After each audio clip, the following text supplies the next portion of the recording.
Okay, so good morning, good afternoon, and good evening, everyone. And I'm Mamta Pommier, a radio astronomer, CNRS researcher working at the University of Montpellier in France, and the chair of IAU Women in Astronomy Working Group. And with our co-chair, Priya Hasan, and on behalf of our working group, we are very happy to welcome you all today to the Meet the Scientist event being organized by our working group to celebrate the International Women and Girls Day in Science. So if you're not aware, or perhaps you're also aware, there is a significant gender gap that exists at all levels in the field of science, technology, engineering, and mathematics, so STEM disciplines all over the world. And even though women have made remarkable progress towards increasing their participation in higher education, they remain underrepresented in these fields due to gender imbalance and inequality. So this gives rise to kind of unhealthy and unsafe working environment, and it is very crucial to achieve gender balance and equality in STEM fields today. So gender equality, why is it important? Besides being a fundamental human right, it also helps to achieve peaceful societies and sustainable development. And especially empowerment of women and girls in STEM field helps them to achieve scientific careers and make significant and crucial contribution to the economic development of the society. So this is why it's important. So today it's a great honor and privilege to introduce you to our distinguished guest, Professor Rohini Goldberg from Indian Institute of Science, Bangalore, India. Hello. And we will hear about her achievement and contribution to the development of career of women and girls in science, and about her own career challenges that she had to face, the career path that she followed, and get inspired by the outstanding lady scientists that we have today with us. And she has kindly accepted to share with us her career journey and experiences, and she's going to convey the message to all the young girls and women in science today worldwide on the International Women and Girls Day in Science. And we also had Professor Jocelyn Balbana today, but yesterday she fell sick, so she is not well, and she can't attend today's event. So she has apologized to all of you for her absence, but it's always motivating and it's always great to hear her. And she had attended our previous events, so we will always have her again. We'll always invite her. So these ladies, they are true role models. They are really admired by the scientific community all over the world. And not only they have made groundbreaking contribution in their research field, but they have also supported the future of science by helping young people, especially women who feel marginalized, to work in the field of physics. So let's go ahead with today's speaker, Professor Rohini Goldberg. She is currently a theoretical particle physicist and honorary professor at the Indian Institute of Science, Bangalore in India. She retired from the Center of High Energy Physics of the IISc, so Indian Institute of Science, after serving as a professor for over 25 years. So at the professor level, we have very few lady scientists who are there. Only one person lady scientist managed to have this position. So she's one among them. And this is why it's great to hear her career path. So she was earlier at the Mumbai University, the Tata Institute of Fundamental Research, which is one of the best research institutes in India, and has also worked at a number of universities in India, Europe, USA, CERN, Geneva. Her research over the past 4 decades on exploring the standard model of particle physics and physics beyond the standard model has resulted in over 300 publications in referred journals and archive preprints, as well as in graduate textbooks. And her pioneering work on the probing hadronic interaction of photons provided important insights for the design of electron-positron colliders, and her suggestions to probe standard model and beyond standard model physics have been used in experiments at different colliders. So Professor Gorbole's extensive contribution to science and society has been recognized recently by the government of India through the conferment of Padma Shri, which is one of the highest civilian award of the Republic of India. She got this award in 2019. And then she was honored by the French government through the award Ordre National de Mérite in 2021. The Karnataka Academy of Science honored her through the Lifetime Achievement Award in 2021. And among some of her recent awards are also the Goyal Prize of Kurukshetra University and the Birla Award of the Indian Physics Association. She is the first Indian woman to win these 2 awards in the field of physics. So she has been actively working towards improving the career of women in science, and she has been invited in many international conferences all over the world to speak as a plenary speaker in these events, really talking about and motivating young women in physics. And I would not go further than this, but what I would like to add over here is she has been writing books, especially on science careers of Indian women. And she has also co-edited a book called Leelavati's Daughters, Women Scientists of India, which includes 100 women scientists' autobiography. And it was released in December 2008. And there's another book which is called as A Girl's Guide to a Life of Science, containing material to inspire young girls to take up career as science. So she's also a bit worried or concerned about loss of trained scientific women. Why are less women in spite of women or girls being in the field of science? So she has been supporting the career of women in science. So I guess with this, I would like to stop and I will hand over to our today's esteemed guest, Professor Rohini Goldberg. So please go ahead and take over. Thank you very much, Mamta and Priya, particularly for inviting me to, and I'm an outsider to astronomy in some sense. Though in these days of astroparticle physics, in fact, the boundaries are getting very blurred indeed. And I begin to try to understand things about, the stars and how the information about stars can actually inform us about fundamental particle physics. This is something that personally I have been involved, let's say, in the past 10 years. So I think slowly the boundaries are getting blurred. So I'm happy to be talking not just to particle physicists and physicists, but also the astronomers and the astrophysicists. So it's really a great, time to sort of talk about this, and a great occasion. So again, I thank these two women for having given me the opportunity to speak with all of you. So what I have chosen as a title is Life in Science and Being a Woman. And as I said, this is on the International Day of Women and Girls in Science, which started only in 2015, mind you. And I think in my sort of general interest in the subject of women in science, I used to be forever being asked to talk, on International Women's Day. And I would kind of say that, we need something specific for women in science, because the issues of women in science are, of course, they have a commonality with all the other women who are trying to make their mark in the world, but who are trying to leave their, they make important contributions to the world. But women in science have some other specific questions and issues which are very specific to them. So I am extremely glad that we have now, for the past 7 years, this special day, which we call International Day of Women and Girls in Science. So I'm going to try to reminisce about what I think about life in science. What does it mean for a woman to do science? And before that, I should say, who am I? Of course, there has been a very extensive introduction that was given by Mamta, and I thank her for giving that introduction.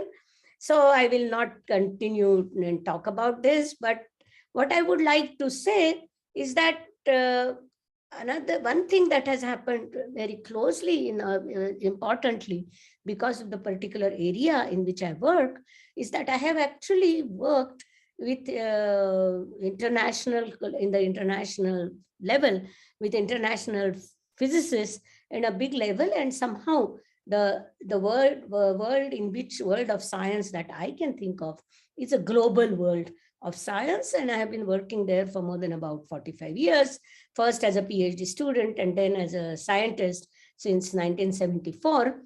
So to be on my studying MSc started in 1972. So it's exactly 50 years today now. So But apart from that, I mean, one thing, but this again, I don't need to tell you too much because again, Mamta told you, and I'm going to skip these slides. But I wanted to also tell you that, of course, one of my credentials for talking about women in science is because I am a woman who has been working for almost 5 decades in the world of science. But my discussion is also informed by the activities in the context of women and girls' participation in science that I have been participating over the past 2 decades. And I am actually the founder chair of the Women in Science panel of the Indian Academy of Sciences. And there for many years, I have held workshops, series of workshops for girls, which I used to call Women in Science, Career in Science. That is for the girls who were in undergraduate education all over in different parts of India. And this was way before we actually had as we say, we had a International Day for Girls and Women in Science. So there are the next few slides, which I would actually skip, but I will not skip this last line because this was the beginning of my interaction with the subject of women in science. And this all started because I was an invited speaker, I think among 9 or 10, at the first International Union of Pure and Applied Physics International Conference on Women in Physics, which was held in Paris in 2001. And then I have been involved with the International Union of Pure and Applied Physics group on women in physics since then, by and large. And what I would like to mention here already is this, that I was co-editor of a book, which both of which were mentioned by Mamta. And one of them was Leelavati's Daughters, Women in Science in India. And the other was Girls' Guide to Life in Science. And you can actually have a look at this. They are freely available. And the first one is certainly freely available at this website. So before I begin, I mean, what were the aha moments of my career in science? Because I'm talking about life in science. Right? So, I think in a scientist's life, one of the most important aha moment is about, finding something new, maybe however small it may be, some aspect of laws of nature, which others didn't know till you found it. I think that's the dream of every scientist. And I guess I was lucky at some points to find such grains of knowledge. And, that made my life in science, if you wish. Sometimes, I'm a theorist. So what were the high points? The high points was you made a theoretical prediction. You did a calculation. And that calculation, those predictions agreed with the data, which came after your calculation. Or you were able to tease out some aspect of the theory from the observed data, learn something about the theory, in my case, the particle theory. And sometimes looking for a needle in the haystack and succeeding. So these were the aha moments. The last, not the least, but the last that I can sort of really mention as a high point of my scientific life was having spent a lifetime as a part of the worldwide community of the Higgs hunters. I was present at CERN, at the place where the Higgs was discovered, on the day the Higgs discovery was announced. And in fact, I was present in the audience. Not just that, but 2 hours after that, I was lecturing about this wonderful discovery to young students from all over the world who had come to CERN to attend a summer school. So these are the joy you get out of all such occasions, are the joys that a life in science can bring to you and which are simply incomparable. Not just that. Sometimes, you meet students of different nationalities, and I think that is partially because of the kind of subject that I'm working in. But meeting students, meeting a Dutch student in Netherlands, telling me how she heard my lectures in Algiers, in a little place called Oran, or somebody in Beijing after many, many decades telling me, I remember your lectures in the CERN summer school the day Higgs was discovered. Or, you meet one student from IIT Kanpur, which is the Indian Institute of Technology in India, and who comes and tells you that, I heard your lecture on Higgs, the colloquium, and I decided I wanted to do particle physics. Or somebody says, I still remember your lecture, which you gave us in our library in Srinagar University. All these are points of reward in a scientist's life. And that is the life that I have enjoyed. And that is the life I want to try and share. But last but not the least, also last year, this Leelavati's daughters actually featured in the penultimate question, which is about half a crore rupee worth question, in what in India is called Kaun Barega Crorepati, and what for people outside India, it's the who will be millionaire.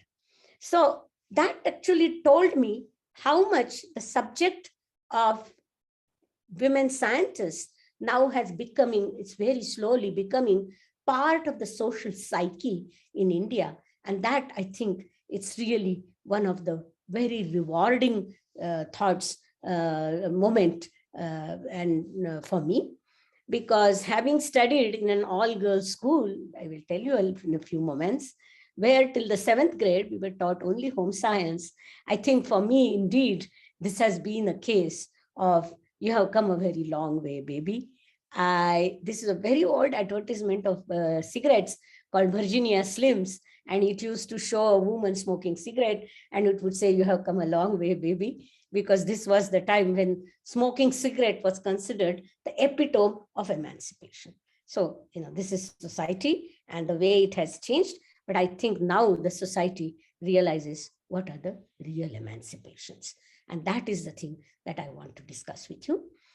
So my word line is going to be, first I would try to tell you about what are my experiences as a student of science and a young researcher. Then I would give you some experiences as a senior scientist. And then I would go to my experiences as a scientist who happens to be a woman. And then I would try to tell you what helped.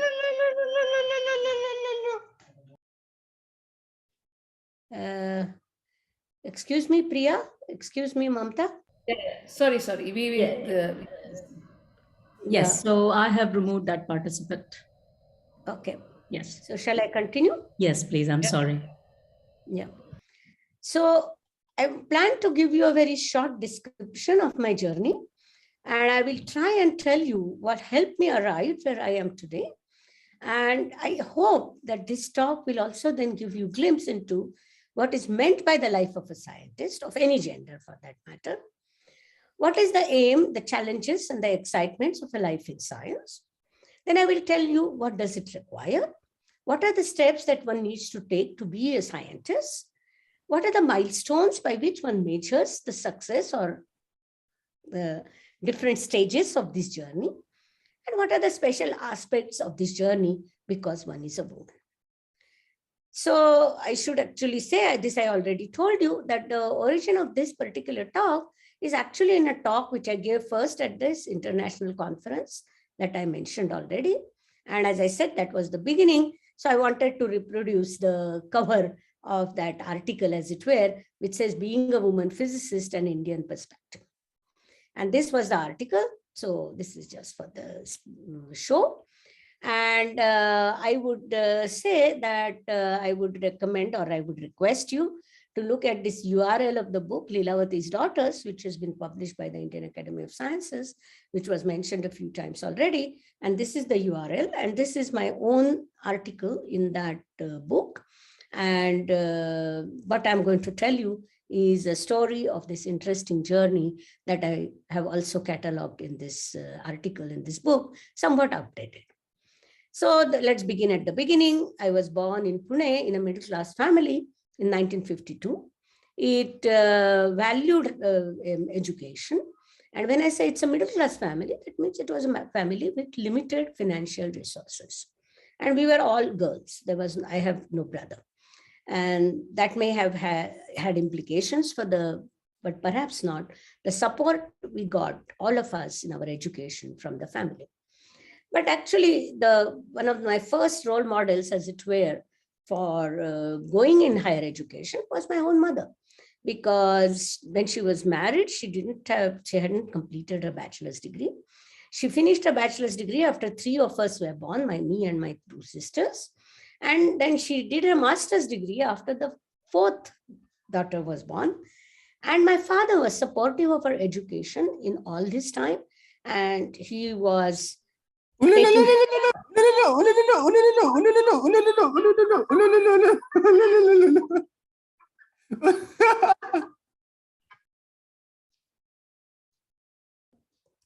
So he was extremely supportive. And actually, I should mention, just to put the time scale on the story, that my mother had not learned mathematics beyond the 6th grade, as there was no female teacher to teach it. So this gives the idea about the times that I'm talking about.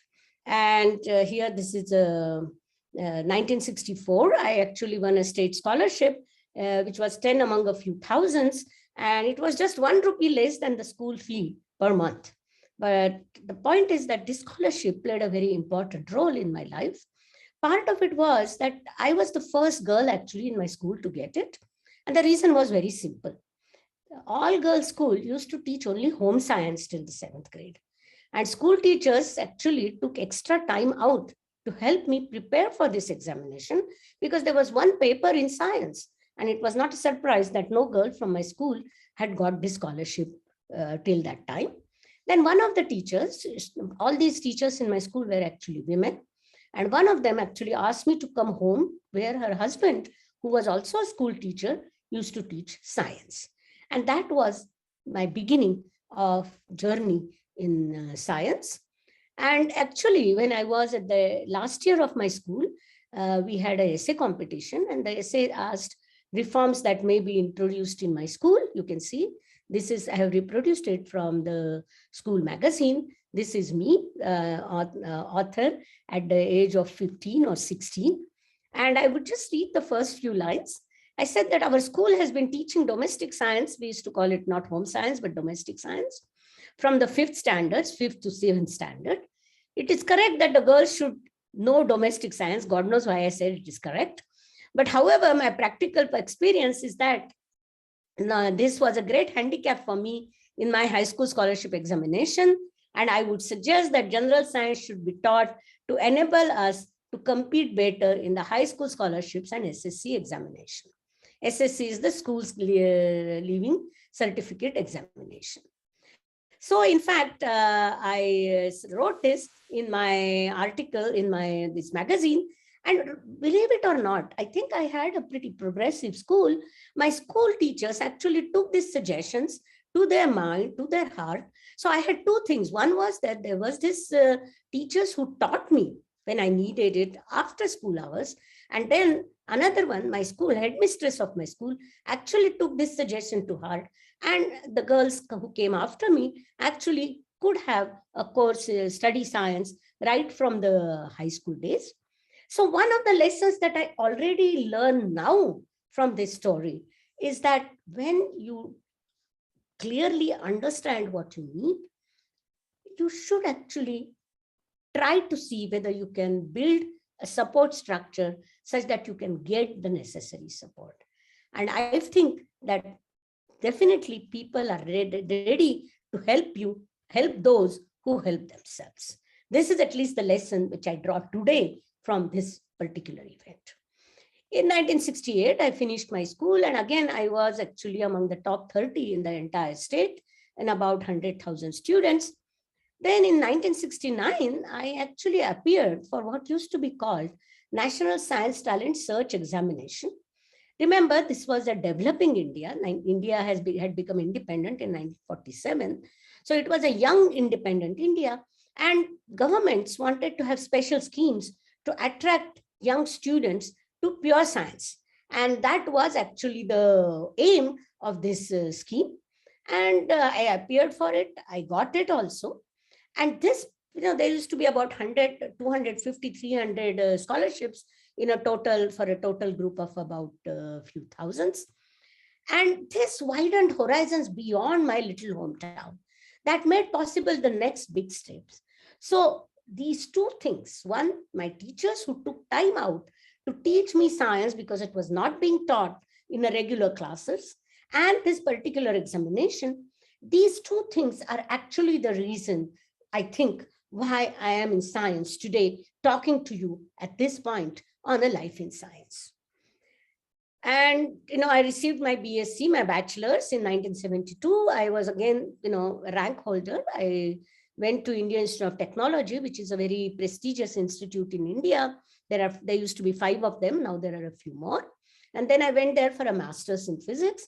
And actually in this institute at that time, particularly, even today, the fraction of girls is about 10%. But at that time, in about total male students were about 800. And all total, the girl student population was less than 50. But to be honest, when I went there, this was the least of my concern. That did not bother or did not even come on the horizon. What were my big insecurities? Can I speak in English? Because I had studied my whole life in a vernacular medium school, that means in my mother tongue, in Marathi. So question was, can I manage in English? Can I manage in this elite institute? Because these were indeed the elite institutes of India.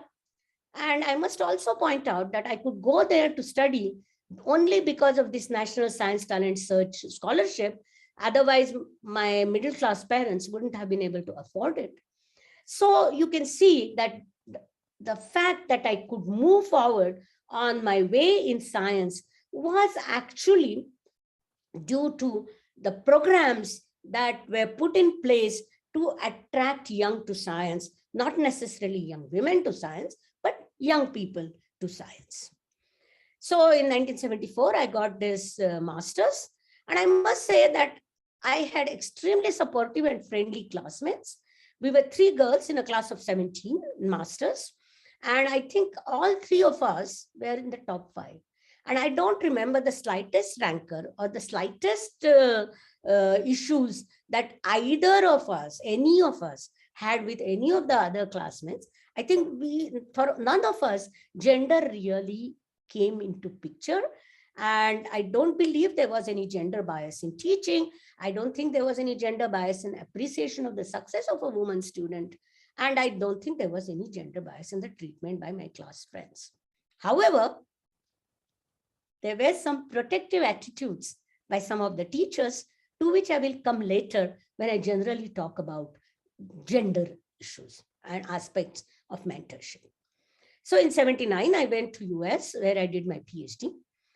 And actually, this is the first, I think till I went to US, I was not even aware of, let's say, gender difference or gender bias or gender gap in education or science, apart from my society, which really felt that my parents were making a mistake by sending me to the US as a single unmarried girl to the big bad land of the US. But that was, my parents didn't really take to that advice. So my life was not really affected. And I didn't think that I was doing something different than in doing science and pursuing higher education in science. But now when I look back and think about it, I think the first time indications of negative mentoring that I might have received, I cannot prove it, because of my gender, comes the first time when the advice that I got when I decided what to do after my PhD. I had actually 2 other offers of postdoctoral fellowship, but I wanted to come home after 5 years of spending 5 years away from family. And I think nobody tried to point out to me or mentor to me, saying that doing a postdoctoral fellowship in a scientist life is actually very, very important. And now I realize this. Now I understand it. Because as I will tell you in a few minutes, in a scientist life, getting a PhD, getting a degree is first step. But after that, you have to do a certain apprenticeship. And it is this apprenticeship time when you build your own world, when you make your own niche, when you establish your own expertise. And I actually came back to India without doing that. And when I had the opportunities perhaps to do that outside, And for a point of view of getting a good permanent job, that was perhaps not the smartest thing to do. And this is what I would say is that was kind of what I would call negative mentoring. And I believe it might have been affected by the gender that I have. But in all this time spent abroad, all these steps taking these steps in science, I think my family support and the support of friends played an extremely important role. Then after that, so now came this important period right after my PhD, which was 1979 to 1983. I was a postdoctoral fellow in the Tata Institute of Fundamental Research, which is one of the premier research institutes in India. And actually, I happened to write as a young PDF 3 papers in physical revulators for a particle physicist and physicists in general. Physical revulators papers mean really as much as science or a PNS paper would mean for a biologist and what have you. And at least those days, particle physical revulators papers were, absolutely the top class. Most of the papers cited for individual Nobel Prizes would have been published in physical revulators. So this was the standard of the journal. And I wrote 3 papers, and most of the people in 24 months, and most of the people don't even write that sometimes in their whole life. And looking back, after all that kind of an achievement, I think I could have done a bit more with support and a bit more of the positive mentoring. And the gender dependence of mentoring process has become apparent to me only now on reflection. See, when you are new PhD, you're just doing your postdoctoral fellowship, you're full of doubts, not man, not women, independent of gender. This is the period when you're full of doubts. Can I make it alone? Can I think of my own problems? Can I think of my own problems which are solvable and still interesting to the rest of the community? And then can I really solve something that is so important that the community values it? There are these different stages of doing science, and you are wondering, you are floundering, you are trying to figure out, am I able to do any of these things? So to be honest, at that time, whatever treatment you get, you tend, or whatever responses you get, you tend to gauge it on the background of these doubts you have. So I don't think I was aware that this could have had some gender dependency, which becomes apparent to me only now. And again, I will come back to this at the end of this discussion. 1983 to 1993 was really the period which I say where I sort of established myself, my own area of research. And this was spent in University of Mumbai. And 3 among these years were spent at University of Dortmund and Hamburg. And there I met now ex-husband in Germany. We married, and I think we led a multitasking life across continents. We were married for quite a few years. And a few incidents that happened in that context, it's only now that I interpret them as women unfriendly. At that time, they were just things that hampered the way we wanted things to function. So one did not again take them as necessarily arising out of the gender bias. The point is that the beginnings in a scientist's life are always very difficult. These are the most crucial years in the life of a scientist. So as I said, it is this period where I developed as my own person. I created my own niche. And I was actually lucky that I could hit upon some very interesting ideas and which were very productive areas of research. And then, I started getting invited at international level schools, conferences, give talks, teach at the schools. I remember that these were the times, some of these early times when one was not so comfortable with the treatment one was receiving. Perhaps one was not so comfortable with the level of success that one had got, or the situation that one was finding oneself in. And at that time, suddenly, one of the Japanese co-conference attender, suddenly in the middle of Frankfurt airport asked me, by the way, did you author such and such paper? And after telling him that, yes, it was indeed one of my papers, he actually bowed to me and said, I respect that paper. And let me tell you, as a scientist, that is the biggest reward that any of us can ever get.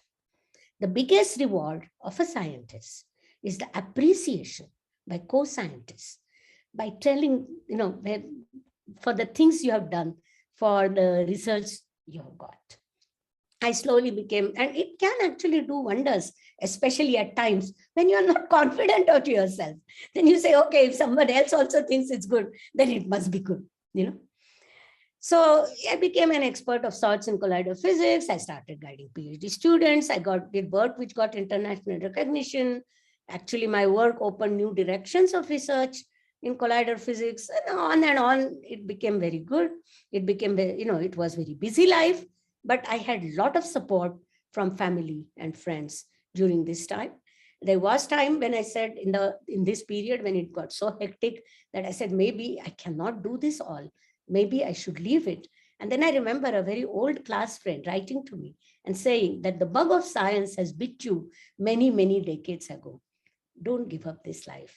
This is what you enjoy and you should do it.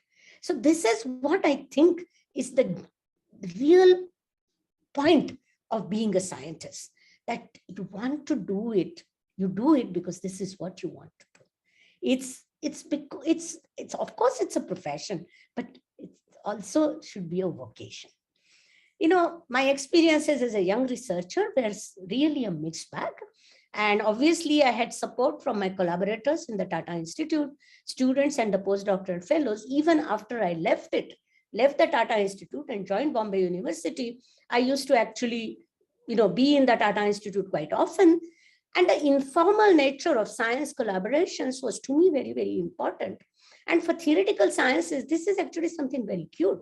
If you and another person are interested in the same subject, have the same question, and have tools, share tools that are required to answer the question, then you don't need to have a formal memorandum of understanding or a formal project to work together.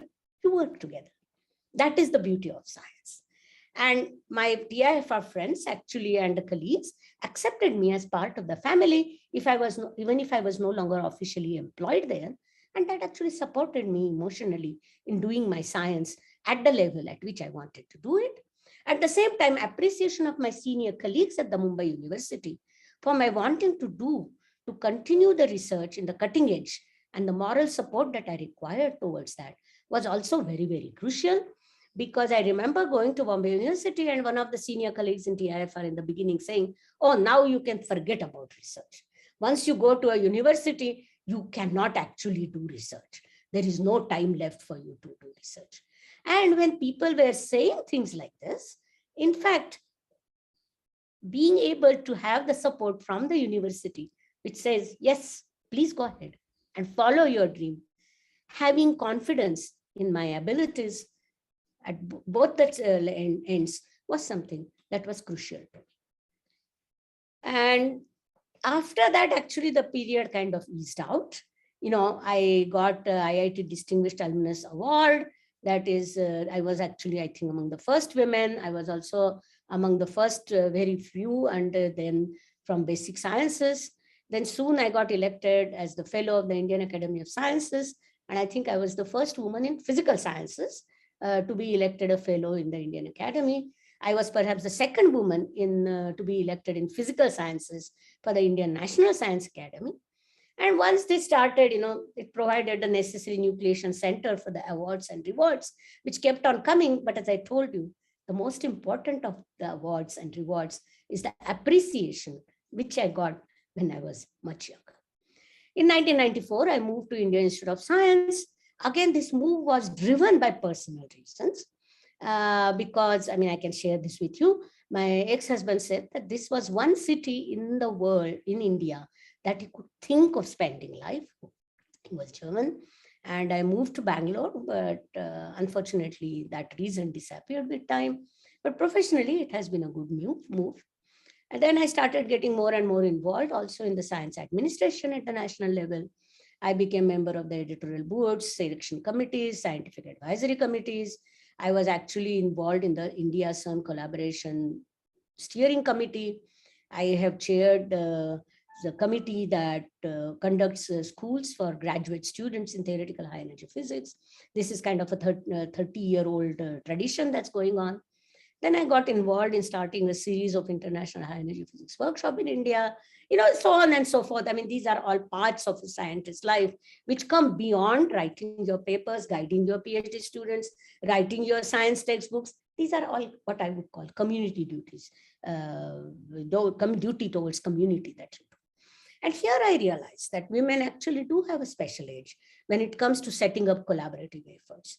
Science is becoming more global, more collaborative, and it's a distinct advantage if we have women participating in the process. That's my judgment.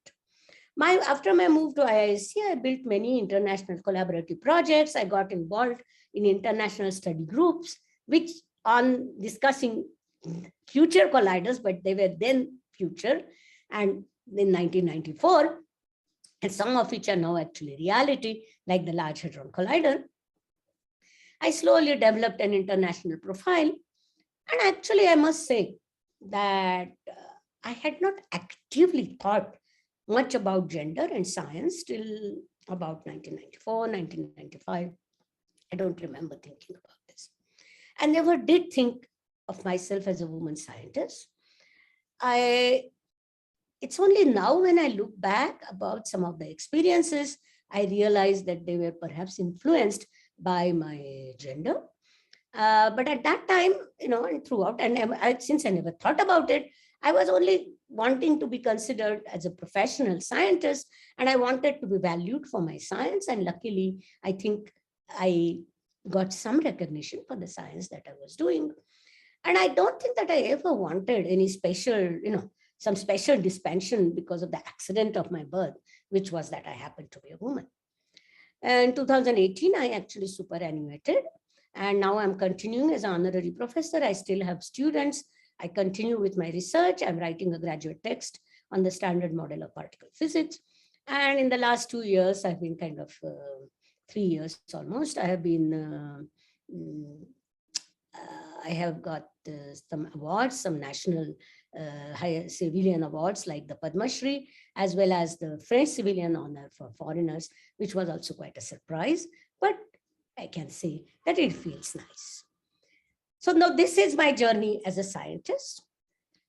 Now, a scientist who happens to be a woman. When did I start thinking about this? As I said, at the time when I was asked to speak at this international conference, first international conference on women in physics, around 2000, I started looking at things through a different lens. And I realized that women do suffer due to bias. I cannot say that the bias stopped me from achieving things, but I have a feeling that if I were of a different gender, I might have got where I got. I might have reached the milestones, perhaps a little bit sooner or perhaps more easily. From 2001 onwards, I really started my work on women in science, some of which was described to you, and some of which I also described in one slide. I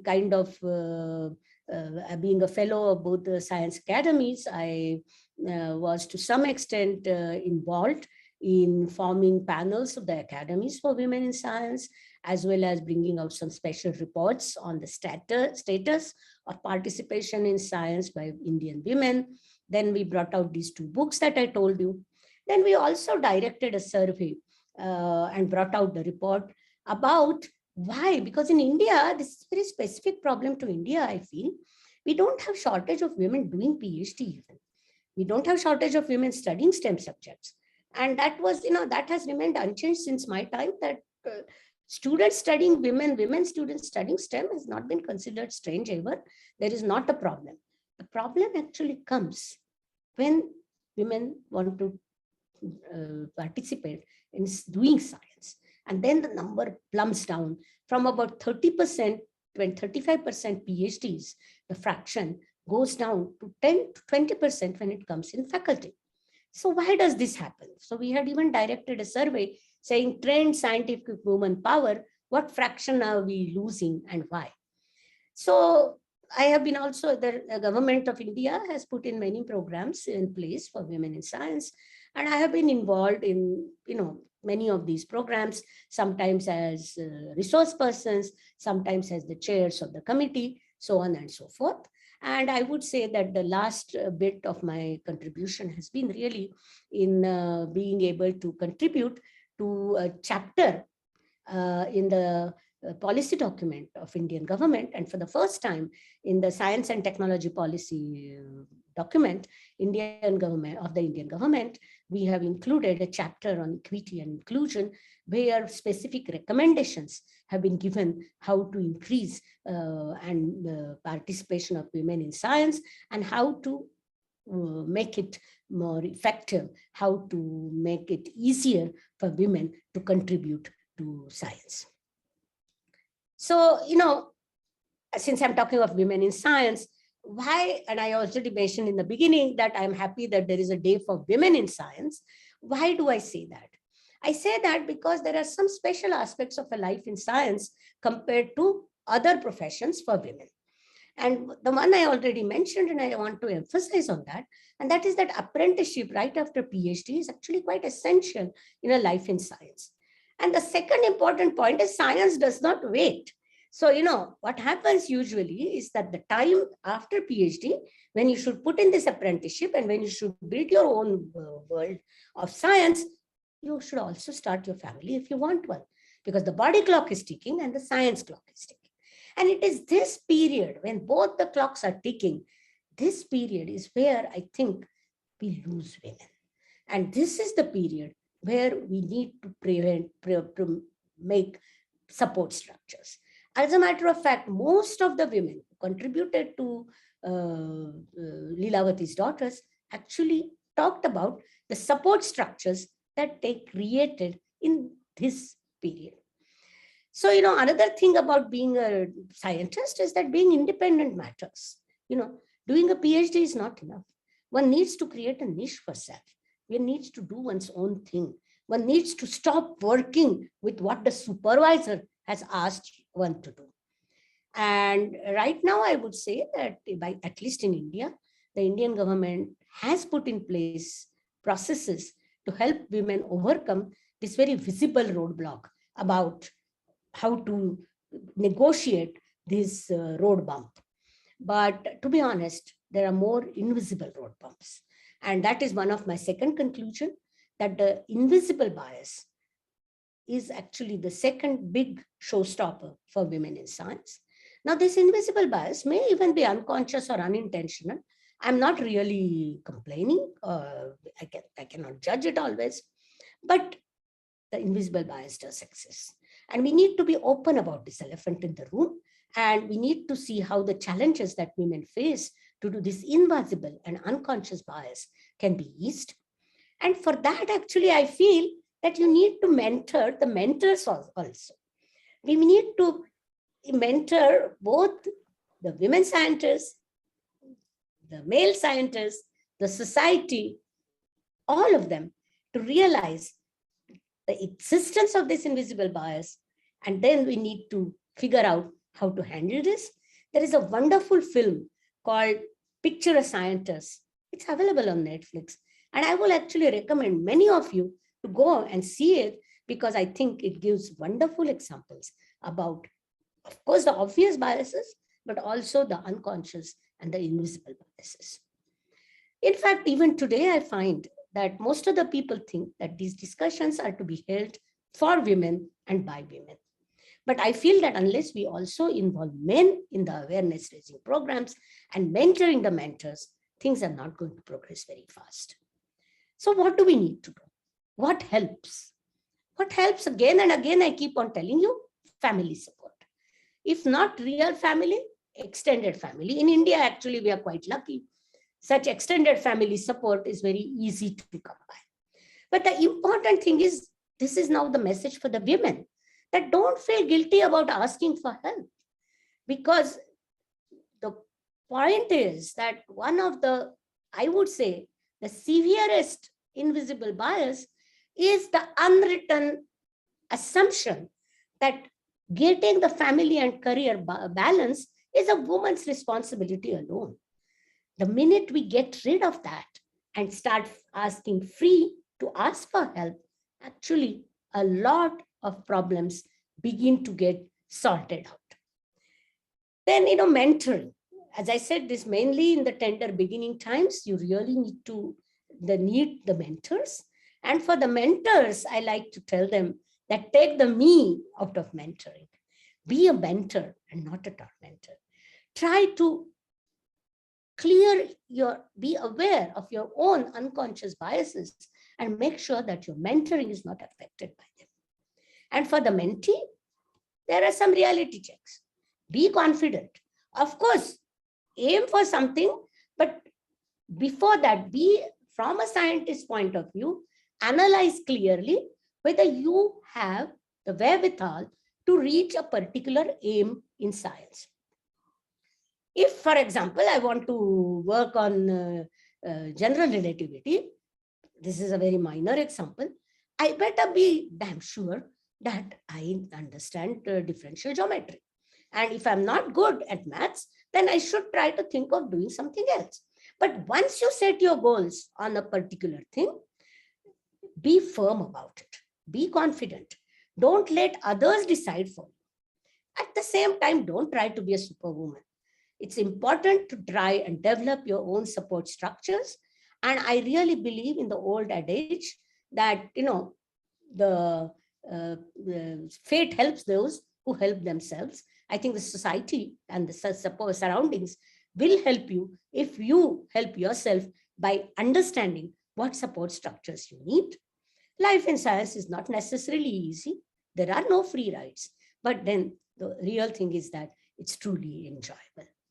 Now I want to go back and say I refer to sometimes the negative mentoring or so I'm going to give you 3 examples, 3 mentor statements. My favorite teacher and one who is actually responsible for my doing theoretical physics today. So, somebody who I think thought was very fond of me. He clearly thought that I was a good student. He said, why do you want to go abroad? We'll find you a good place to do PhD in India.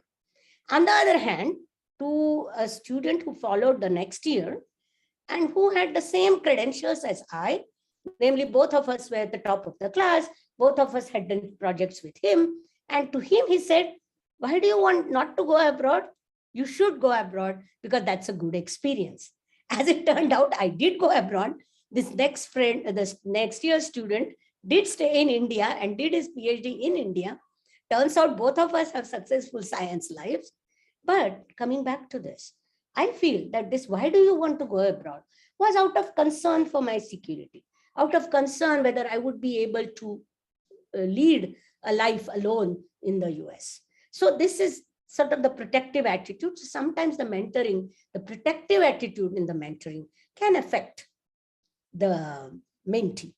Other mentoring advice was given to me, and I think it hurt even at that time. Your best bet is to find a job in a women's college in a Mofussil area. And to be honest, had I taken that advice, I wouldn't be here today talking to you. But I realized that that was not the extent of my ability, though this is what this mentor thought was the extent of my ability. So you see, this is the negative mentoring that I'm talking about. Then there was another statement which I heard as a very young researcher, which said, oh, I never thought you were so serious about research. And this was said to some extent in admiring tone, but also in a surprise tone. And, I'm not criticizing the people who said this. They may have made it in the good faith, and they did make them statements in good faith. They could have also reflected their own opinion about my academic abilities. But I do believe that my gender would have had some effect on it. And I think the mentors need to take into account the impact that the statements like that can have on the confidence of a young mentee. So this, I think, is very, very important. I feel that some of these at least reflect the biases we have about what a girl, what a woman can do, should do, as well as what she cannot do or should not do. These are the biases of which we have about what should be the aims of a girl or a woman that she should be setting for herself. And it is, I would say very honestly, if I had taken any of the above statements to my heart, I wouldn't be here talking to you at this point.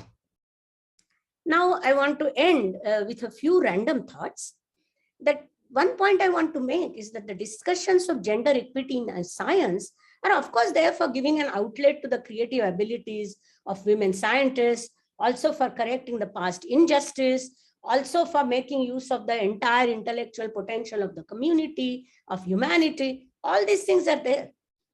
But I think that this equality, this equity is important for science as well. So it's not a discussion for women and by women. It's important to involve the whole community in science. And for me, at least, this is not yet happened. And we need to create an atmosphere where personal and invisible biases do not affect the choice of the person choosing a particular path in science and the advice that the mentors are giving.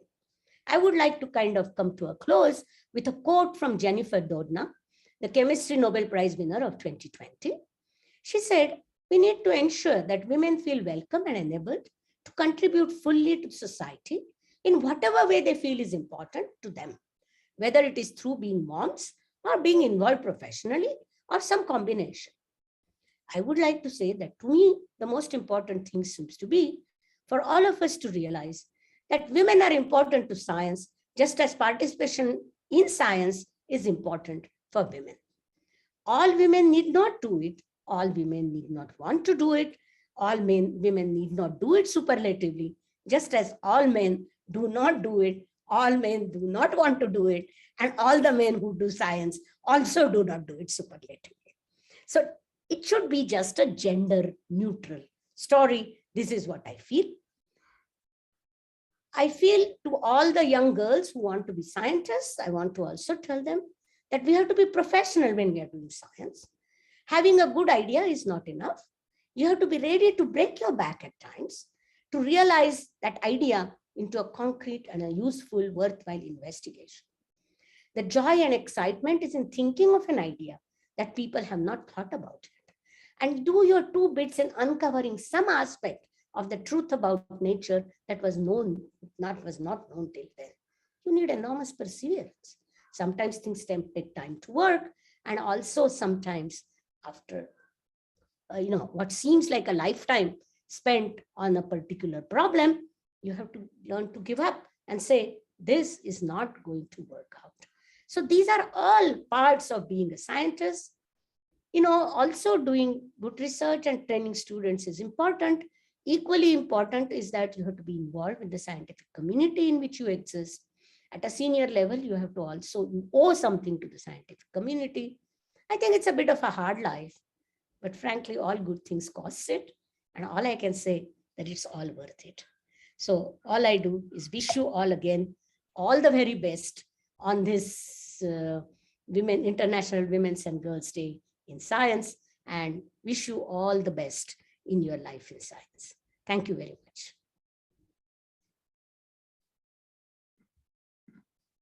Okay, thank you very much. So that was absolutely inspiring. And as I had thought, and as I would have liked to add at the end, I can confirm that Professor Gorbale is a very soft-spoken, humble, and a very inspiring scientist that we have today. So we are very, very lucky to have you. And I've been getting lots of personal messages that people are really happy to have this session and to hear you. So thank you very much, Professor Godbole.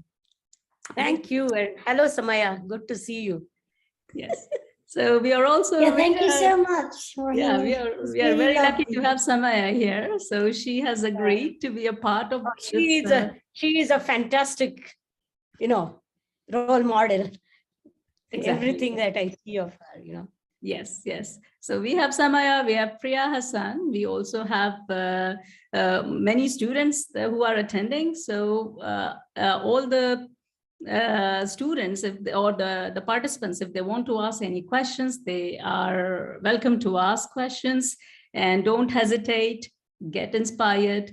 To introduce you quickly to Samaya, so she is an assistant professor working at University of Amsterdam. I think associate now, Mamta. Now she's associate. Maybe I haven't updated my website. I'm so sorry. Probably. Okay, I'm very sorry. Okay, so she is an associate professor working at University of Amsterdam. And she is also a joint faculty member at the Institute for High Energy Physics at UVA. And her research focuses on measurement and interpretation of gravitational waves from compact objects. And she has been playing a leading role in discovery paper for the first binary neutron star merger, GW170817. So she has got lots of awards recently and breakthrough prize, especially in fundamental physics in 2016, with Godbole Prize in cosmology in 2016. And in 2020, she has received New Horizons and Physics Prize. So we are very lucky to have you. I can go on giving the list of prizes that she has won, and that's really inspiring. But I think what is really great about her is she is very active and supporting women in science and in astronomy especially. And she's a very popular science communicator. So she's always ready to talk and to interact with people. And she is also representing a lady scientist with colored skin in research and how she has managed to achieve whatever she has achieved. So Samaya, would you like to just give us a short update of your career path and how about your achievement and all the challenges that you have been facing? And she is just giving it right now. I mean, she's just going to give a kind of informal discussion because she was not really prepared to give a formal presentation today, but she has agreed. So Yes, yeah, I have to say thank you, Mamta, for that really lovely introduction, and really nice to see everyone here. And thank you very much. Yes, I was attending Rohini's talk, and then Mamta said, is it possible for you to stay on to be a panelist? So hence, I don't really have anything per se prepared, but thank you for the introduction. So maybe I can say a few words about myself, obviously on the fly. So I am British. I was born in London. My father is Sri Lankan and my mother is Japanese. So I grew up very much in an international household. I think, you know, being mixed race, growing up in the UK, I was definitely instilled by my parents very much this, I'm a global citizen, I think, of the world, very Exactly. much in terms of my identity and how I saw myself. A couple of other things. Yeah, I would bring very, I studied physics at the University of Cambridge. I really am acknowledging that I was able to have such an education and such exposure. I think, you know, in my kind of late teens, early 20s, really thanks to having parents who were educated, who were both academics. And so that is something that I'm very aware of in terms of my own privilege, that I had a very, they really emphasized education. And so that was something that I think allowed me the opportunities in some sense that I have had, and I really recognize that as something that is not available, I think, to many people in the world, basically, but and including women. Yes, the basic, you know, the fundamental having just those opportunities at an education level, and obviously also having, you know, in my own mother, who was an economist, a Japanese woman, you know, incredibly hard in those times, sort of 50 years ago, she was obviously an immediate role model. Yes, so I had a very strong role model in my entire childhood, which was through my mother, who was really trailblazing her own kind of path. And so I think given that, I came into physics, you know, really with a love for astronomy, for astrophysics. I'm really sorry if I'm babbling, but yes, this is, I guess, well, yeah, what was something about myself, but I came in, you know, I was fascinated by the solar system, by planets, and very much encouraged to pursue this through my family. Yes, in terms of following a dream. And so I think at Cambridge in my undergraduate year, I was very randomly wrote to a couple of places to have an experience in terms of having research experiences, because I was doing very dry courses. They were, you know, optics and I don't know, it was all the standard physics courses, condensed matter and blah, blah, blah. And obviously now I appreciate them, fluid dynamics. But at the time I was really like, this is not, about black holes and neutron stars and why I came here to study. So I was really fortunate that some of my random emails that I sent out were picked up by people. And actually one of them was Netta Bakol at Princeton, who very kindly had some funding for a summer undergraduate research project. And so that is where I went, and I was introduced to the entire field of gravitational waves. I remember that first year, I'd never heard of gravitational waves. This is 20 odd years ago. And just, for me, it was just amazing. Yes, these ripples and space-time curvature, colliding black holes. And so I vividly remember like, whoa, this is, crazy stuff. This is amazing.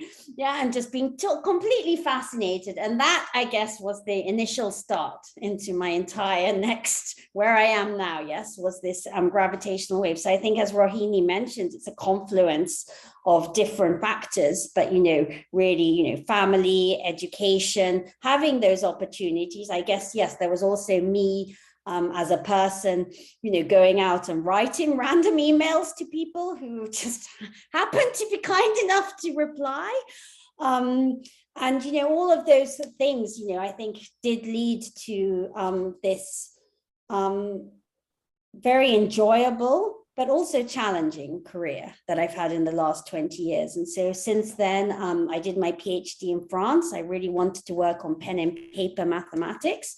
Now in retrospect, the older Samaya may not feel the same way. Yes, in terms of having a very narrow PhD. And so it really is a sort of, one learns, I think, through one's experiences. But then through that, I moved to the Canadian Institute for Theoretical Astrophysics, where I really wanted to learn about putting all these singularities and GR equations into actually the universe, the cosmos. So really learning about data analysis, learning to program. I think Rohini mentioned it. Yeah, I vividly remember days where it was hard. There was months where it was hard. I was struggling. I was like, why can I not code? Yes, why can I not program? All of these things, and debugging, all of these things. And I'm still not a good programmer, everyone. I would like to state this. It's not that I became great, but I had to work hard. And then I moved to Caltech in the Jet Propulsion Lab, where I was working. I was really, I guess, at the beginning of thinking about multi-messenger astrophysics. So this is 15, 16 years ago. And it was as Rohini mentioned, it was such an exciting time in my life and my career. There were barely anybody working in the field. Maybe there were 10, 20 of us thinking about these in terms of papers. So maybe an interesting paper relevant to my field once every few months. Now you will see about 20 per day on the archive, just to give you that feeling. But it was so exciting because it really was this confluence of astronomy, physics, statistical astrophysics, so many things. And just now they seem very evident questions, but things like, how do you identify an electromagnetic counterpart of a gravitational wave merger? How do you even talk about following up a gravitational wave event? These were not well posed questions, yes. And it really was, just so, I guess, I remember they were tough years, definitely, without a doubt, but they were really exciting, I think, and really just profoundly, I think, moving on a personal level. I mean, really that joy of science. And that, I think, has retained. And obviously during that time, intellectually very stimulated, learning all the time, because I had to keep learning different fields, transient astronomy, how to use radio telescopes. I mean, it was constantly learning, but also there were also negative things happening at the same time, which I want to acknowledge. Yes, there was, bullying, there was harassment, there were lots of other things that I think you have to discuss openly if you want to talk about. And some of them were gender biased, some were not. Some, I think, were aspects of being a woman in color. I mean, there are lots of, I think, things that one has to acknowledge that are complicated, that are nuanced. And so, yes, I think obviously in 2016, I became a mother for the first time. I moved to the Netherlands a year before. I think, yeah, I remember the first binary gravitational wave event happened 1 month after I became pregnant. So I was actually at a workshop in Oxford and actually having, I guess, a morning sickness. And I had thought, okay, I can just have a baby because gravitational waves are just not going to happen for a few more years. I'm going to focus on becoming a mom. And then 1 month after, so like a week after I found out I was pregnant, I was like, okay, the first gravitational wave discovery has happened. So there was this crazy few years where I, won several grants, I built a group, I started teaching, I became a professor, I became a mother. All of these things happened and it was extremely challenging, extremely challenging. I definitely agree with Rohini. You cannot be superwoman. I remember just being really upset with people because I thought, why didn't anyone tell me it was so difficult? I thought I could do it all. I thought as a scientist, I will be able to put my baby to bed and sleep through the night because I'm very disciplined. And I was like, no, this is total chaos. The first year was total chaos. I was completely sleep deprived. I think when Rohini met me, I probably hadn't slept for 2 years or something in Amsterdam. So, all these factors. And I think that made me realize it's such a human endeavor. But still, I had something to contribute, and I knew that. And by that point in my career, I knew that I still had scientifically things to contribute, and probably, thankfully, also because of my experiences, because of being a mom, because of what I'd gone through.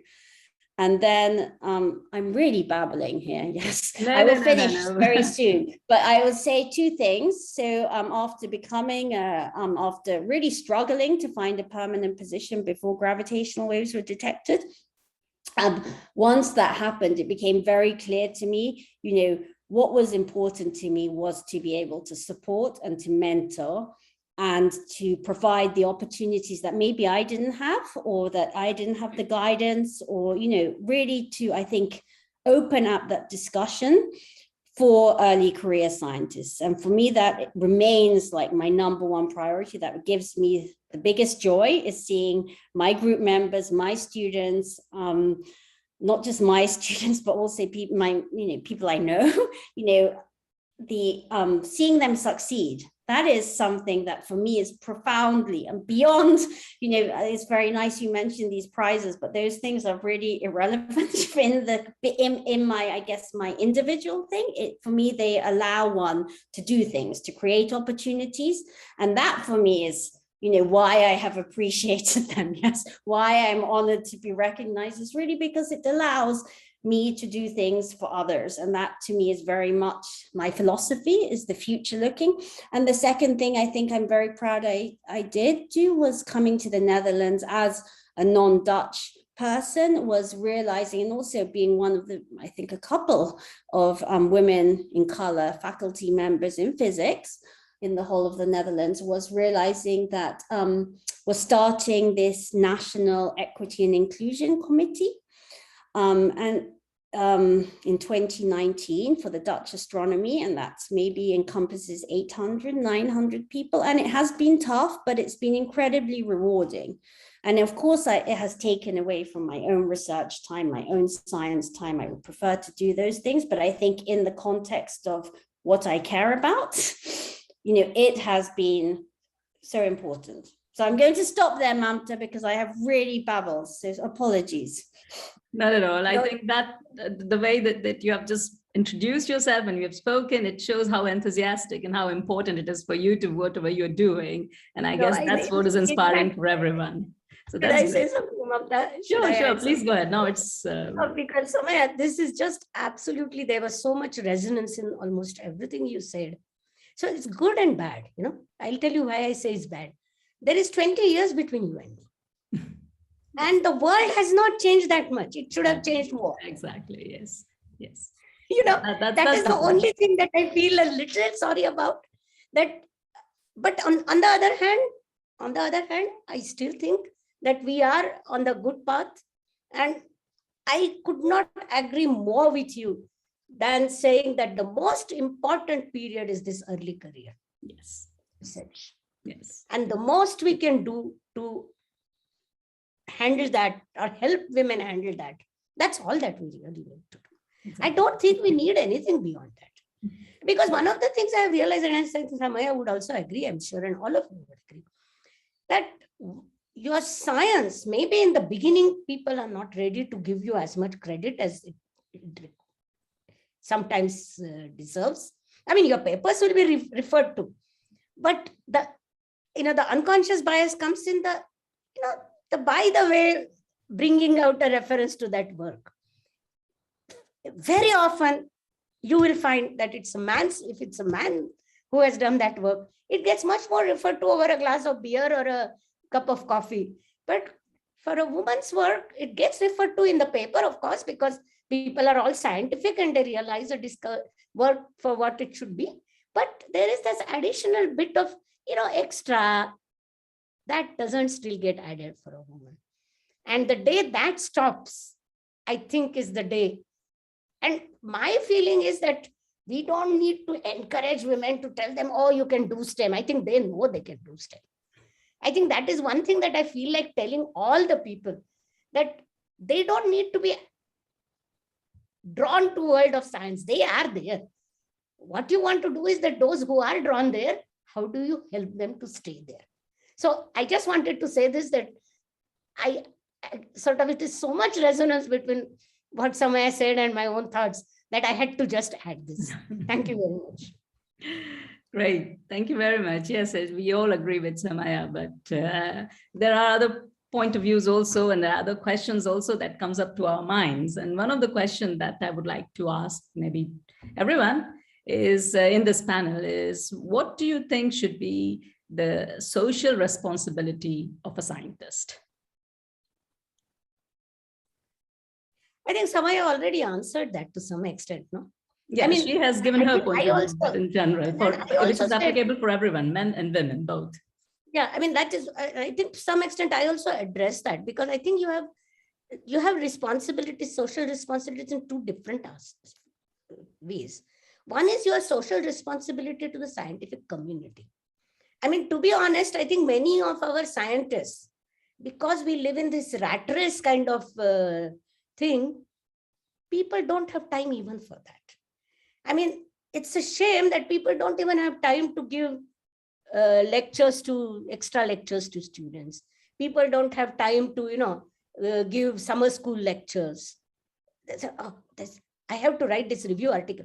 Sure, you have to write a review article which is going to get your career. Of course, I mean, you have to do that. But you owe it to the community. You owe it to the next generation, how to train them. This is sort of your social responsibility to science, social responsibility to scientists. And then there is a different aspect of your social responsibility in the bigger context, and which I think is what Samaya is really talking about this equity and inclusion. Because I think one of the important things that one has to do, and that is my judgment, is that scientist has to learn to look at things beyond their world of science. Look at the lack of equity and inclusion in the outside world and take stands when it matters. Educate people on matters with thought, and educate, that what are the decisions that we are taking, they should be decisions which are critically taken based on data and not based on some emotional, blow up. So this, I think, in my opinion, these are two separate aspects of responsibility, social responsibility of a scientist. And we need to have both of them. I mean, it comes down to even advising in a department other students who are not your students, but who are students of the department on the whole. And if you look at a student and the student is suffering, student is not doing well, I think that is also a part of your social responsibility to figure out what's wrong with this student. Why is this student under such pressure? So you need to be a little less autistic. And I think as scientists, we tend to be pretty autistic more often than not. So that would be my take on this. Maybe, Priya and other listeners may have something more to add to this.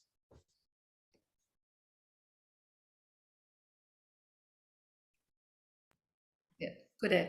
Yeah, I fully agree with what Rohini is saying, that that's absolutely true. One is this responsibility to the subject itself, to the subject of science itself, and the other one is yes to society. I fully agree with you, and I think people need to be conscious about that. Most people do not take it, they think of it, it's just a personal struggle about personally going up the ladder without, about the rest, thinking about the rest. That's also very important. Yeah. I mean, both of you all put it off very well. I agree. Yeah, I think definitely recognizing, appreciating our privilege. And, I have to check myself because there are some days when work is tough and, you may be having interactions that are not very pleasant and you do feel a bit beaten down. But just to remind myself, my gosh, like what I'm actually fundamentally being paid to do by taxpayers' money is to think about colliding black holes and neutron stars. Yes. And I think this whole pandemic has also revealed the great inequities in society, and that we as scientists are in such a privilege, the fact that I can do this from home, that I have been able to work remotely. I haven't been able to, it hasn't been necessary for me to go into work every day, exposing myself, especially in the early days to COVID-19 pandemic. I think realizing that and then thinking, okay, how, the importance, I think, also of science. I mean, we've also seen it with the COVID-19 pandemic. Yes, just the,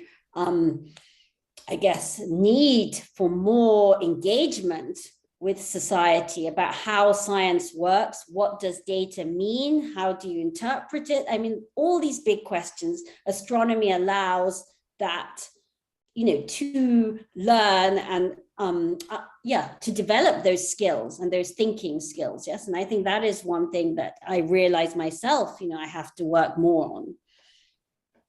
Great.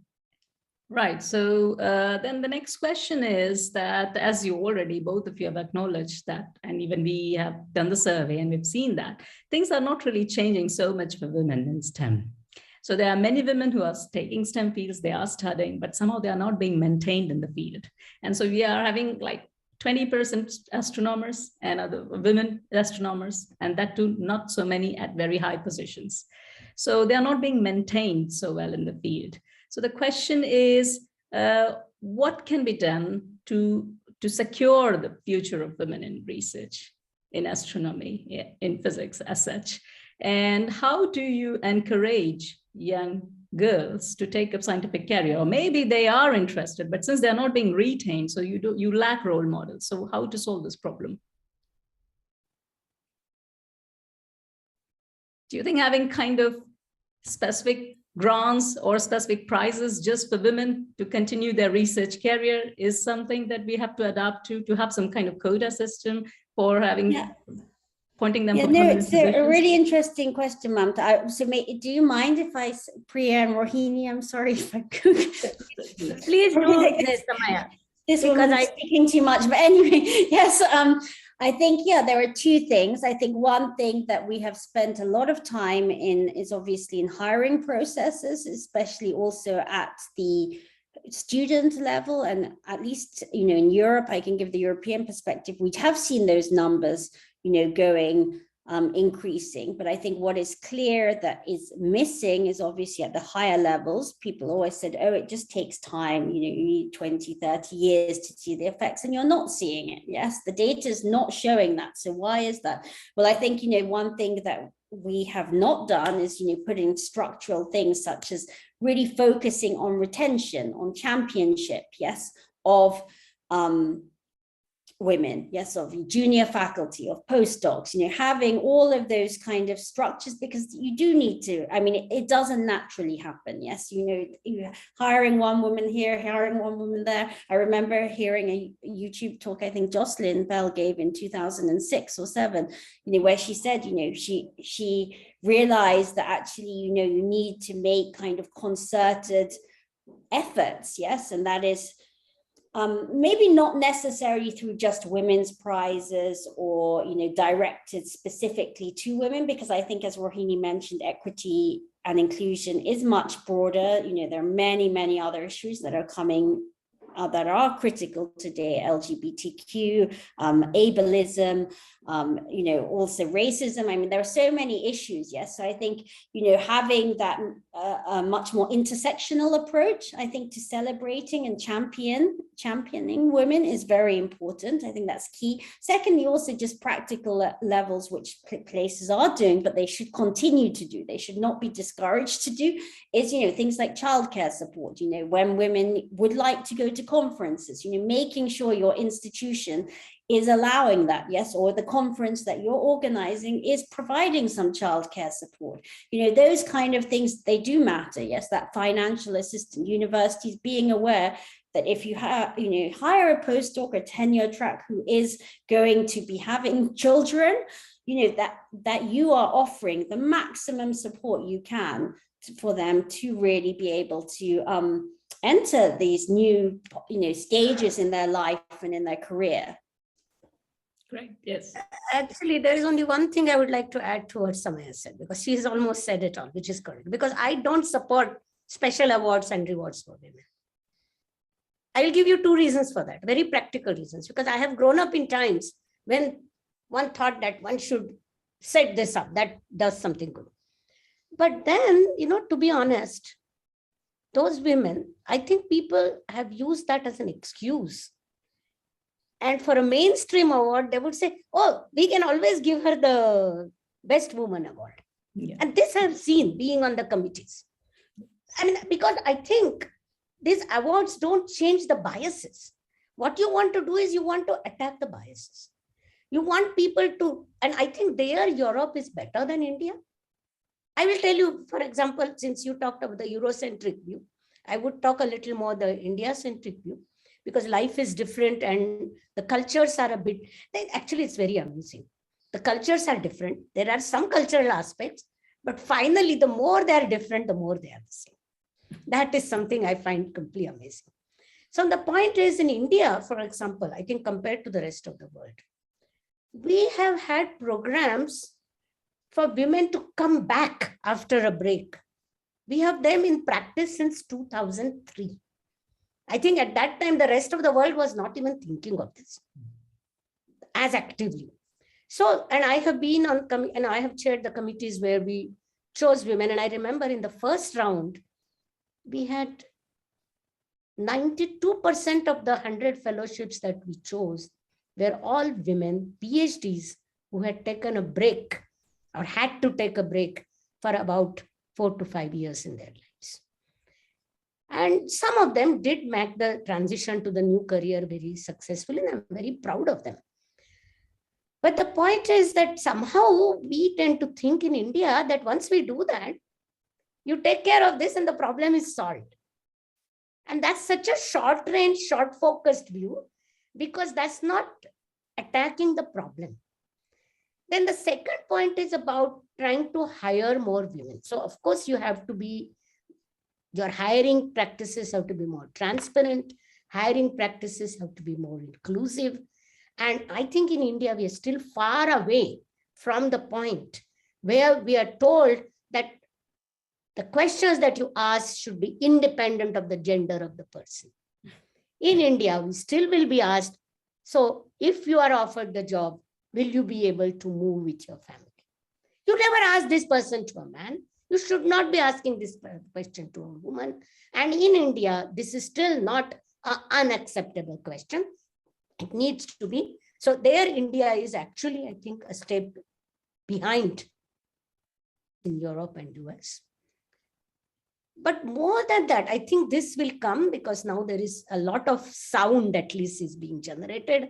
I would not call it noise because it's more than noise. There's a lot of discussion that's happening. And sooner than later, I think our hiring practices at our top class institutes, at least, will become more gender neutral. They are getting there to some extent. But I think in India, what is missing, and I don't know how to bring this about, and we are, having been in the process from the beginning, as it were, I have seen the small changes that have happened, and I'm happy with the changes, but I have no clue how to bring about the next changes. The first changes were kind of, And that is where I personally believe that you have to have men as your co-conspirators in the game, then only you can move. That after having, after having clear gender neutral hiring, the practices after hiring sometimes have to be acutely aware of the gender differences.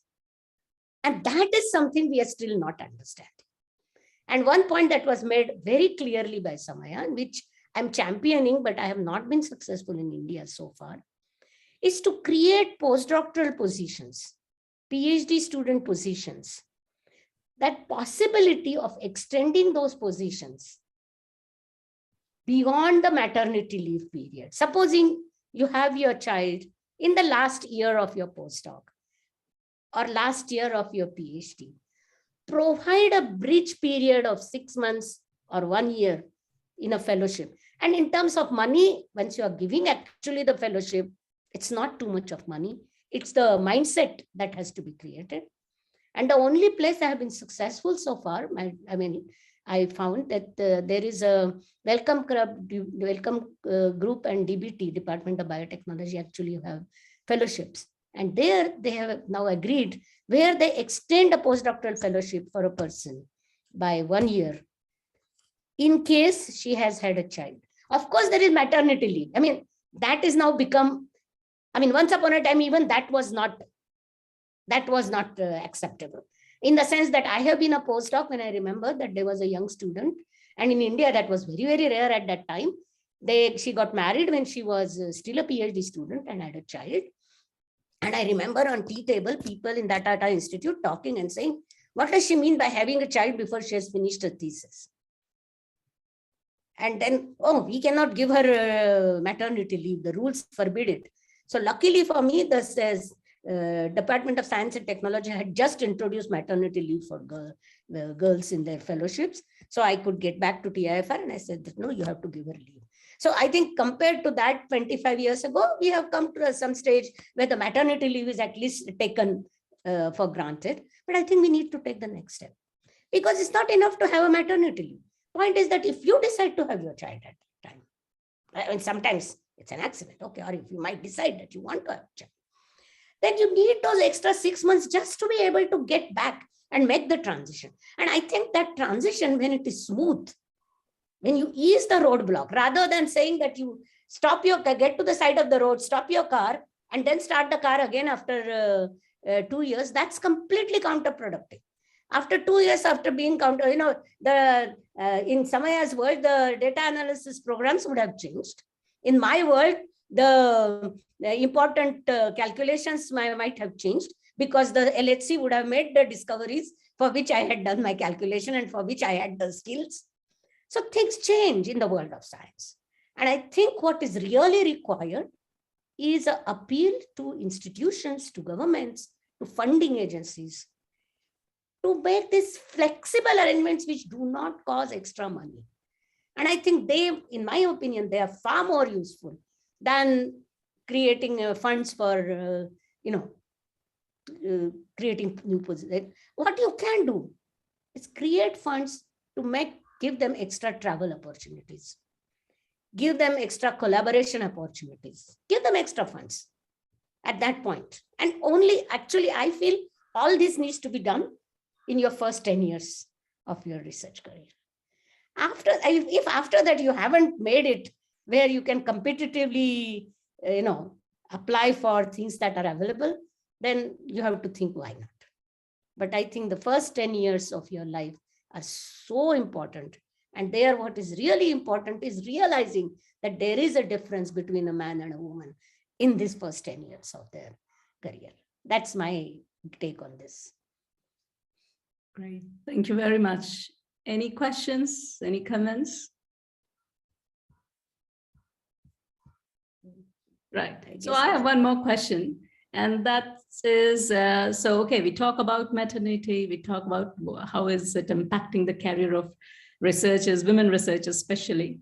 Why was maternity important for you?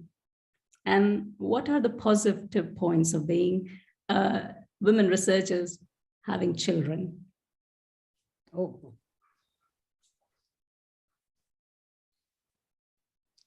Okay, I have a very simple answer to give. I postponed having children till me and my husband can be in the same place. And as a result, I don't have children. Okay. So Sorry. actually in the earlier generation, there were quite a few who actually made that choice. Yes. And I just hope that in future, people don't have to make that choice. Yes. Because in fact, I mean, and I had a mother who actually said, I will take care of your child. But I said, it's neither fair for you, nor fair for me, and nor fair for the child. I mean, bringing a child in the world is not just bringing a child in the world, and part of the reason we decided we wouldn't have children together until we are together is because we wanted to provide the child a home and not a single parent. And actually, I'm happy that I took that decision, because being a single parent, managing a family across 2 continents, I think that would have taken my science for completely gone. It would have been gone. Yes. But I guess if you ask me, that's really one of my regrets. But then I'm also very lucky. I have a family, family always helps. I have children, so to say, of my own, even if I don't have them, because of my nephews and nieces. The love and affection I get from them is no less than what my real children would have given. Or even the students, who write to you out of the blue after 20 years and say, how are you, or you meet them somewhere.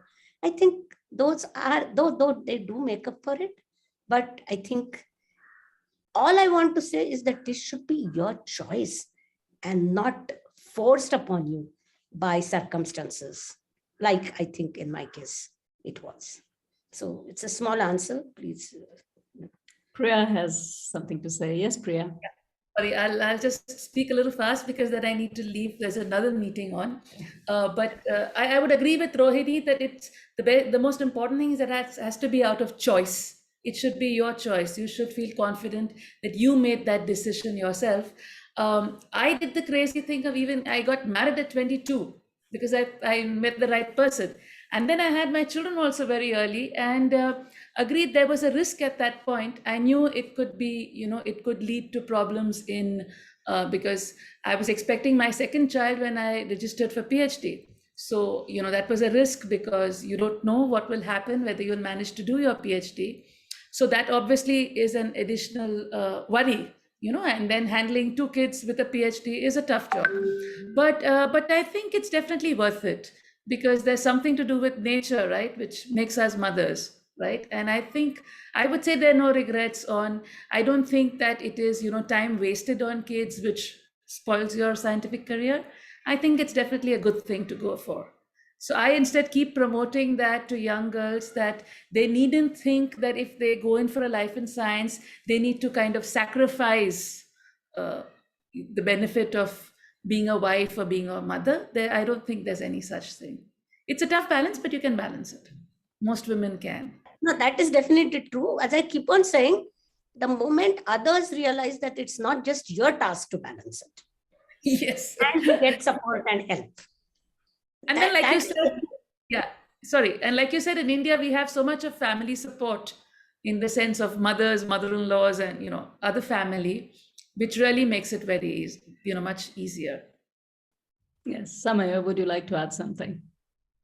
Yes, I really appreciated Priya and Rohini's comments. Also, particularly Rohini, I think, brought up an important point that resonated with me, actually, because I think one of the issues that at least went through my mind when deciding to have a child was clearly about being in the same place as my partner. And that only happened in basically 2016, yes. And it was very much delayed, our decision to have a child, simply because of where we were located. And I think that's something that academia can do, is address things like the 2-body, what I'd like to say, opportunity, as opposed to the 2-body problem. You can really, have really excellent, scientists, but to be able to address that as well, because I think that is a growing thing that, I see it actually with all my colleagues and my peers, that many of us are, with partners who are, whether you're in academia or not, that, this is a growing thing that I think does dictate when you decide to have children. And I very much also, I wish I, in some sense, had children in my graduate years. I mean, I wish that notion I had, but it was very much obviously, as Rohini mentioned, about being in the same place. Yes, it's very important. You realize that when you're having a child, but that was definitely delayed in my case as well. And then the second thing is, yes, about being a mother. I love it. It's without a doubt, something that has been, a wonderful thing in my life. And if anything has added to it, it has added with more chaos. I have way less time, for sure. I do not have the time, I used to have, which was to basically work all the time. But now, I have weekends, I have evenings where I'm with my son, we do homework, we do stuff together, but that has added a lot of perspective in my life that I didn't have. And I think a lot more inner strength. Yes, confidence has come from being a mom, and also creativity. Like, I have to learn. I realized that, discussing with a 5-year-old, number one, children are all natural scientists. You see that with his girl and, male friends. They're all able to, they all ask fantastic questions. So it really does also make me also enjoy being a scientist. I remember, yes, it was like that when I was 5 or 6, or just thinking, you are naturally a scientist at that age. And so that has been beneficial. And also just learning to talk to that age group is, I'm constantly learning from him. So I think that has added to me as a scientist. Yes, exactly. Yes. So I share exactly those feelings. I've got 2 children, and I didn't really put my career. I mean, I was always interested in having my career as a scientist, as an astronomer. I was always highly motivated. Nothing could stop me from doing what I want to do, as far as I was concerned, not about the surrounding and the circumstances that was there. But it was equally same feeling for being a mother. Nothing could stop me, because I just wanted to do that at that period of the time. And I was not really thinking it's going to impact so much my career. But what I would like to add over here, the good point of being a mother is that you are teaching your children certain values. And those values, because you keep on teaching them every day, you also tend to follow it. And so you tend to be unbiased. You are maintaining, you are trying to appreciate the role of the father and the mother. So you are kind of practicing gender balance at home. You are practicing unbiased behavior at home. You are just trying to tell them to help each other, to support each other, to be kind with your friends at school. And so you also actually practice it at your work. So it helps you. It helps you to be unbiased. It helps you to be fair. It helps you to remove the stereotypes that you don't like. You won't practice it because you won't teach it to your children. So my children are like 13 years and 10 years old, and they ask me all sorts of possible questions that comes to their mind. My son can get up at 5 in the morning and he can tell me, oh, mommy, I've been calculating the distance between the earth and the moon because I got up at 5 in the morning and I had nothing else to do. So, so you have to go and look at this calculations and tell them, okay, it's correct. So such things happen. So it's really interesting and it's motivating. So I really support it. But I guess we need to also take care and implement some measures in the system when the men are embracing motherhood and when they have decided to have children. And that's something which is lacking. Right. Okay, so we have one question coming from Harsh Arora. And he's asking, given the recent breakthrough in the production of nuclear fusion energy at the JET facility near Oxford, what do you think will be the contribution of nuclear fusion energy in the future among other sustainable energy sources? I think, in my opinion, it is still a dream. We all will love it to be true, but I still think it is a dream. Because what you have to realize is that right now, it has been able to create energy for 5 seconds, which can light up for 3,500 houses or something for precisely 5 seconds.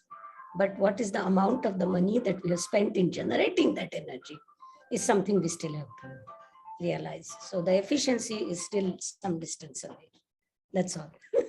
But yes, I think it's a good news. It's much better than any news we have had from those quarters for a long time. Great. I just have one more question. What can our government or our workplace do to make the workplace more inclusive and diverse and remove the stereotype? What kind of actions do we need? What is your suggestion?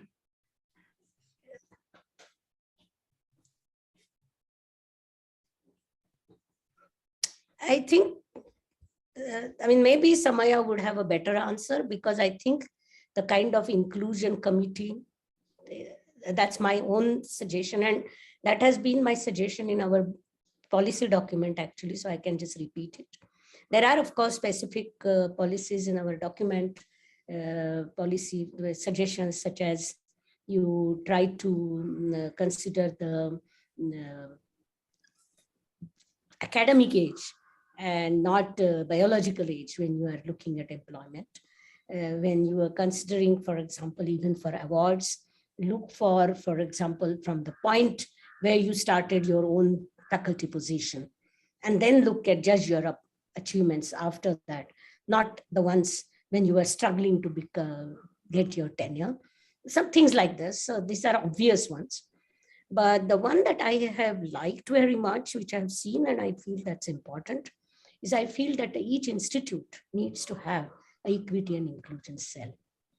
And that's why I like the Equity and Inclusion Office for the Astronomy Society, or that Samaya and company have started. Because it's not to be thought about as a punitive body, right? It is thought about as a body which looks constructively at the problems.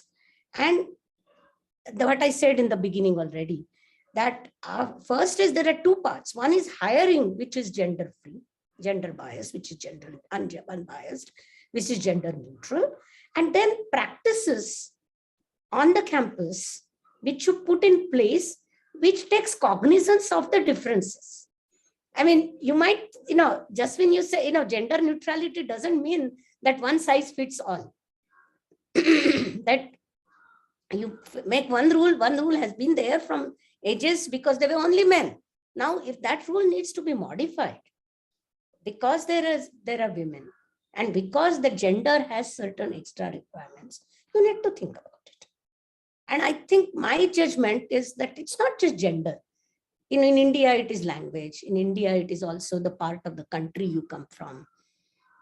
There are sort of the elite in India in science comes from 3 or 4 different states. And from the remaining states, if you're coming from remaining states, and if you cannot speak good English, God save you. So I think in my world, in my dream, there would be an Equity and Inclusion Office by each institution which thinks about these issues. And finally, I think it is the way to go, where you don't have a central scheme or a central requirement, not that the Dutch government gets a fiat that you should have implement these. Not that way. I feel it's much more important to have local measures which fit the local condition and the local situation. That's my thinking. Thank you. Samaya, would you like to add something here? Yeah, no, I agree with Rohini. I think one thing, because I wasn't so involved in equity and inclusion as a PhD student, or maybe because it didn't exist, but one thing that did provide enormous support were these professional societies, like the American Astronomical Society Committee for the Status of Women in Astronomy or Minorities in Astronomy. As a postdoc, I really turned to them, on a very personal level. Sometimes I'm really reaching out also for help. And they were really instrumental. And so I think one thing Rohini has mentioned, and that I myself have had to realize in the last few years, is by having these committees, that are really engaging. But I think the most important thing for these committees is that they are self-critical. I think I realized that I had huge parts or areas that I wasn't aware of. Yes, in equity inclusion, I had to educate myself. I'm constantly educating myself because I'm not a social scientist. Yes, that is so necessary to realize, okay, these are the limits of my own personal, my own personal story is my own personal story. But that doesn't mean I understand everyone's experiences. I don't, yes. And that is really understanding, I think, the complexity, these concepts like intersectionality, I've had to learn. I've had to say, okay, what does this mean? Yes. Well, and that has been very humbling. And I think that has also made me realize how important it is to educate your colleagues, the students, your peers. As Rohini said, it shouldn't just be women who are discussing this, it should be everyone. And that also doing that really made me realize that we don't even sometimes have the same common language. We can't discuss some of these topics because people just don't know how to refer to certain aspects or experiences or perceptions. And that has been one where you realize, okay, you can be a fantastic physicist, but you can be very unaware of, I guess, beyond your little physics world. Yes. And having that education is really important to make progress in leadership and in management everywhere. Yes. And that is, one of my goals is that everyone has that. And then secondly, obviously the dream goal is that we don't have these equity and inclusion committees in the end, that it's integral to how we do science. Yes. And that this is, something that we're all constantly thinking about, not just a small fraction of us. Yes. But that everyone is constantly thinking, how can I work better to make a more inclusive and more, create a sense of belonging for everyone. Yes, yeah, agree, yeah. Sure, good.